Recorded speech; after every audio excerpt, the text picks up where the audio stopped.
Hello, everyone.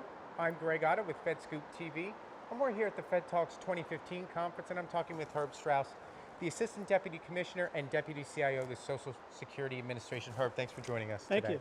So, in your past, you've spent time at Gartner. What has helped you the most from your time at Gartner when you've come aboard the Social Security Administration? Well, at Gartner, I was a public sector analyst, and Okay. my responsibilities was really global. It allowed me to travel around the world and meet with CIOs in different governments, and find what were the differentiators among governments, but also the common denominators. And by far, the common denominators outweighed the differences Okay. so many of the same challenges that we as U.S. government CIOs face and state government CIOs face. We also find in many of with our colleagues overseas. So, you at the Social Security Administration are monitoring and measuring and keeping hold of 20 petabytes of data. You have So 700 applications, lots of legacy systems, and you spend around $1.5 billion on IT. How are you meeting the demands of your consumers while managing that portfolio and looking to modernize your enterprise IT? so there's many things that are changing. Okay. I spoke about it today. The silver tsunami really means in 5 years we'll have about 10 to 15 million more customers than we have today. Okay. And by 2030, that goes up by another 8 million. The interesting point is that we're at the peak.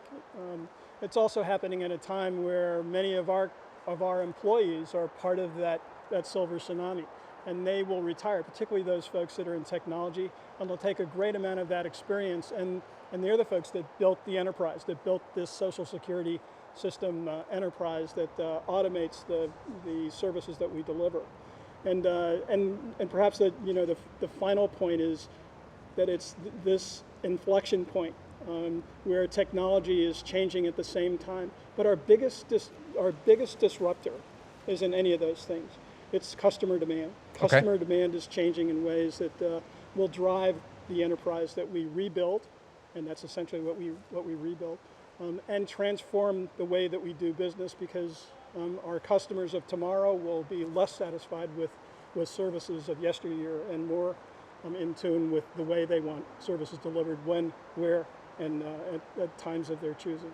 So, along with all of that, you also have been an integral part of a data center consolidation move. How has that paid off, and what have you learned from that? So ours is a rather unique situation. We had a data center that is more than 30 years old. It is Okay. well past its service life, and technology had changed dramatically. So the efficiencies that many of the new data centers can realize, we weren't able to realize. Okay. Many of the technologies, and as importantly, the facilities technologies, how to green buildings, ways to protect and secure the resiliency of structures have changed in that time frame. So for us, it was transitioning to a new data center, moving our main data stores, consolidating down both in terms of per square foot space and the number of employees that it takes to maintain it. And then ultimately, in a year, we will retire our data center at our SSA headquarters. So it's not really a consolidation as much as it is a replacement. Interesting. We've Okay. always had one main data center. Okay, very, very interesting. And finally, I have to commend you for an award that you've won. It is the Janice K. Mendenhall Spirit of Leadership in Government Award. Congratulations on Thank that. you. And I have to know, what is your inspiration, or who do you derive inspiration from, and what are you instilling in the Social Security Administration that is deserving of these leadership qualities that you have? What I do. Well, Janice K. Mendenhall, I think, embodies leadership as a lifelong career civil servant. My path has been different, and the award recognizes the different paths. Last year's award winner was Kay Kapoor, Okay. An AT&T executive. Right. Before that, it was a government exec, and it tends to go back and forth between government. My claim to fame is 20 years in government as a Marine, where I've worked all over government, and 20 years in the private sector, where I've worked exclusively outside the government and in the government industry.